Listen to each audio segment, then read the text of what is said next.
Welcome to another edition of the Indian Startup Desktop. Woohoo! As usual, let's start off with some of our favorite memes. Saksham, by the way, are you doing well? Oh, I'm sick, bro. Yeah, you I'm look in my sick bed, too. guys. Yeah. Then I don't think so. You should be on the call as well. Hmm. Are you guys throwing me out? Yes, Yeah, kind that's of. right. It's fine. We'll see you next week for next week's episode. We'll think Ciao for about Okay, now. it, thanks, but we'll get guys. back to you. Okay, thanks, guys. Bye bye. Awesome. Let's start off with some funny memes from the last week. What's going on? What's Oh, going on? I really like this. Deepfakes have gotten crazy good these days. No war, only peace. Is Okay, this I would all hear agent about doing this. it? Oh my god, we've been waiting 9 years to watch them throw hands finally. Who the fuck says shit like this? So I Anyway, don't know if you know this already, but these three people actually, it's a very old meme, and these three people recently met again, and they I are all know. old now. They recreated it. I Yeah. saw that. I did see that. Um, Moving on, every product manager loves AI. Every single thing that they're doing now includes AI. Look at the product strategy these days. Pawan, I'm 110% sure that you can relate to this, right? 100%. I mean, this is crazy. I think so. The way trends are going on, also like the way the work of product manager has been pushed towards other cohorts by enabling other cohorts to use AI. That's also a crazy phase going on. Anyway, the Byju's shit show continues. So Byju's as a company has been in turmoil for the last, several months, maybe a couple of years. Their founder publicly apologized to, bunch of their shareholders, employees, customers, etc. But now the story has taken a separate twist. Byju's is worth zero today. Former Byju Ravindran founder Byju Ravindran in a press conference. Pawan, what are your thoughts? They were considered to be one of the most important Indian startups, in the last couple of years. But now I think while every company like a Zomato, a Razorpay, a Flipkart has all just surpassed them, and nobody even talks about Byju's anymore. I mean, I always consider Byju's to be a fintech, not an edtech. They have enabled millions of people with a credit score in India, which goes a long way. But that's a different story. Their goal wasn't that. They had a different goal in life, goal in mind. But I am not surprised. It was bound to happen if you're raising insane amount of capital without fundamentals being in business or a commodity like education where people probably have like high intentions of putting money there but don't have enough resources to do that. This was supposed to happen. Yeah, People, and look, it's a very so education is a very social thing, right? You can't like try to fleece off somebody just to make a couple of bucks. Like they have a lot of haters. Look at this. He built the Jamtara of startups, seriously enjoying the meltdown of this con man who's responsible for 90% toxic work culture. The house of cards built on the tears and helplessness of hundreds of thousands of parents on the verge of failing. You can't fuck with customers yeah. and expect to have a good run. That's See, but that's as much as it can get. my issues are with I know Byju's from like I've seen that entire phase. I just I'm just very curious to know where it went wrong. Look what he is saying, right? The mandate from every investor back then was to grow aggressively. Some even pushed us to enter 40 markets simultaneously. They were the real beneficiaries of that growth. Sequoia made almost an 8x return on a 50 million investment in no time. Some of these board members made more money from our company than any other in Asia. Look, and this is where it gets a little murky, right? Really don't know whether it's the founder and his team operating in this manner or if it's the pressure from investors that's actually making them, go super aggressive in growth. Yeah, yeah. I'm pretty sure there are more perspectives through it rather than we seeing it from a founder perspective. There would be like multiple elements. There is a family Like, look story at this. associated with it. Look at this. There's not even a single comment that's supporting Byju's in the entire thread. Everybody wants to see them fall. Unpaid salaries to employees. Yeah. Anyway, screw But Byju's. Let's move on to the but next damn topic. right, how sad it is to see that a company which is worth billions of dollars, which you claim, shuts overnight. Like, Yeah. it's just gone. Like it's paper Yeah. money. No, I actually feel bad for a lot of those employees who've Yeah, given their yeah. heart and soul. They thought they were contributing to a larger mission, but only to now have a permanent black mark on their resume, I guess. Yeah. No, Yeah. employees should not be treated with that black mark. That's wrong. Like they did Oh, what really, they Pawan? were. Yeah, dude, why would you blame Anyway, employees? Isn't yeah. that very cruel? I thought you changed from team employee to team founder a couple of weeks back, but again, who am I? Anyway, moving on. ISB, or the Indian School of Business, has been in news for the last couple of days because their alumni started a alums only I know this. singles group. Dear alums, on popular request, we are creating an unofficial ISB singles group for all single alums who are looking out to find relationships. We cannot trust matrimonial websites or dating apps anymore. So, taking this step, first of all, who the fuck falls in love with someone depending on where they studied? I hate this kind of thinking, and I'm not sure if everybody really resonates with this. I disagree with you. I also hate this type of thinking, but I definitely think it works. I think so. The entire marriage proposal, if it doesn't happen naturally to you, it's all about a culture driven or a community driven or a club driven kind of philosophy. You will only like want to trust people or talk to people who are associated with certain creds. Those grades might be financial stability, or it might be an college tag, or it might be a job that you're doing, or a sector you're working, so on and so forth. I think so. This works. Although it's very cruel to see this, not cruel, I would say this is okay, whatever. I don't know what's the right word for this, but I think so. This works. Another answer for why I want to do an MBA. Sheesh. That's not what being exclusive means, MBA folks. Also, Nirmala Sitaraman's profile came up on Bumble recently. It's fucking hilarious. You guys have to So, check this out. About me, I'm looking for a long-term relationships. Okay, blah blah blah. I someone don't put a believe lot in of love time in at doing first. this. But I do believe in GST on everything you own. I've raised more taxes than your ex raised red flags. Swipe right if you're into women who know how to deduct happiness, itemize suffering, and maximize your stress. I am not your girlfriend. I am your liability. Dude, cold. What's the One thing interesting you one? need I to can know about drain your me. bank. This one, I can drain your bank account without breaking sweat. Create a tax system so strict that it makes everyone wish they'd never crossed me. Dude, this is fucking hilarious, dude. Let's check out some of the quote tweets with this.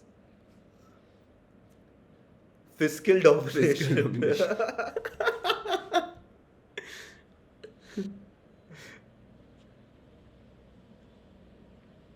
But I really like how the Twitter community has Not uh, fun. taken to get the ministries down. Actually, I was enjoying this I don't, road department minister Nitin Gadkari being trolled with all the sorts of memes Dude, available that on was too channels. That was funny. very funny, dude. It's like, whenever somebody, whenever somebody cancels a road trip, Nitin Gadkari gets sad. Shit like that. Dude, Oh, God. Ah. these ads, no. Dude, these ads are fucking horrible. Sheesh. Okay, let's check.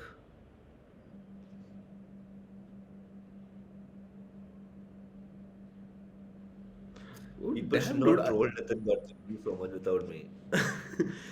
But still, I see very less content than what I was watching over all these days. Is it being removed silently without anyone's attention? Stop trolling Nitin Gadkari unless you want to start paying troll tax as well. Sheesh. Oh, damn. Okay, screw it. Let's move on. Dude, I feel like Indian politicians can't take a joke because the moment you slightly poke fun at someone, like everybody thinks it's the end of the world and you have to pick sides. Either you're on one side or the other side, and you can't have like some sort of a neutral approach to things. I think It's so. it's It's really old sad. generation in general. It's not just politicians, but if you talk to anyone above like 45, 50 years of age, it's in general like larger population of India doesn't want to take that shit. They will be very Yeah, defensive I about don't know it. about that. I've met a lot of, older folks who take themselves, not that seriously. They know how to laugh at themselves, It's etc. because it's a very small number. Larger Fine. people would not want to. So Blinkit's been killing it for the last couple of years, especially over the last couple of months. Albinder posted a new post which essentially uh, uh, talks about the Teen Pati game rules. I'm sure like during Diwali, a lot of folks are going to be playing poker or Teen Pati, etc. And we always have that screen open to kind of get the rules, which combination of cards is higher than the other. So yeah, it's pretty cool that they're thinking of stuff like this, right, Pawan? Yeah, but why would I need this to be on app? I would just Google it and the first image. But yeah, it's interesting for an app to Yeah, think that's about it true. and I didn't really think uh, about it like that. yeah, I mean, but it's interesting that you can use it as a marketing strategy. I think so. Still, marketing has to be very unique for everything that you're gonna market, and if this is gonna get them some leverage, it works. That's crazy. Cool. Let's move on to the main topic of this episode, which is RBI's blow. So, in fact, let me not say it. Let me actually read it with you. But RBI basically banned NAVI, FinServ, and three other NBFCs from sanctioning and disbursing loans. Um, they've banned Ashirwad Microfinance, Arohan Financial Services, DMI Finance, and Navi FinServ. Now, this is very disturbing because all four of these NBFCs are quite prominent in the lending ecosystem of India, and it turned out to be a huge surprise. A lot of people in the industry didn't take it really well. Pawan, what are your quick thoughts on this? I Why did they even do this, by the way? see, RBI is a very good regulator. I don't have, see, first of all, no one cares what I say, but I don't think so. RBI people wake up every morning and think that we have to shut down startups. Probably NPCI does that, but not RBI. The larger thought here is probably to save consumers' interest. We would not want to be where US is. Neither we would could afford to be where US is in terms of debt to GDP ratio and also several other metrics. The the question here is how can RBI be more supportive to the entire ecosystem, right? RBI's guideline says that you do it in the best interest of people. Now, this best interest of people is very subjective metric. And when you put business into those metrics, right, you don't know like, should I say my business first? Should I say my consumer first? Should I say the regulations first? And then you go into the turmoil of finding gray areas where which meets the requirements of everyone, and then the entire competition starts to do it, and then it becomes a one-way path. You can't come back from there. And Yeah. at some point, consumer gets compromised. If you see the whole fiasco, like people being charged absurdly like more than 40-45% rate of interest.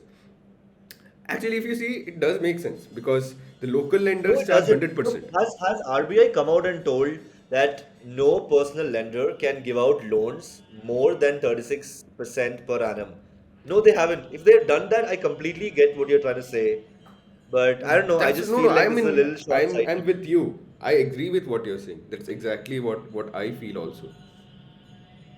Yeah. But one interesting Look, thing that I so was thinking was is that Cred and Navi are exactly same products. UX and all I agree, like one is superior, one is for Bharat and all. The only thing that differentiates them is like cohort of customers.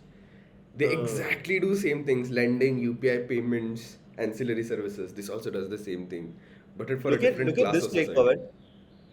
I Yeah. hope someone takes RBIs to court and sets them straight. Home loan biggies have been fleecing borrowers for years without any action from the RBI. Is RBI just the lobby of the oligopoly? Now this is interesting because I've also heard from a lot of veterans in the financial services space that ultimately the top banks lobby for something to get done and RBI can't say no because RBI is essentially the regulator of banks, lenders, etc. But if the top three banks in the country put their foot down and say no to any regulation by the RBI, do you really think they can pass it? Dude, see, I don't know what goes inside RBI. Neither would you know. Neither anyone probably like larger amount of country would know about this. But one thing I know is like all these larger banks which you tell, right? They have been very obliged and very considerate about what RBI says for last 3 decades. or slightly more than that. So now RBI also feels that okay, these people have listened to us for so long, these people have been good to us. They will have some. It's more of like a relationship aging like a fine wine, right? That's Yeah. the thing is what I feel. Rather than people saying that it's a lobby, it's an internal relationship. I think so. Those are all second order derivatives of what relationship they have built over 20, 25 or Yeah. 30 years. Yeah, look, ultimately the bottom line is RBI is the regulator. They are going to Yeah. speak for the people. So, look, there's no point complaining about it. Yes, it feels a little unfair. Yes, it kind of sucks, but there's nothing. Like, you can't complain about the questions on the question paper, right? This is the scenario. We have to just deal with it. Yeah, Look at this that's right. comment, Pavan.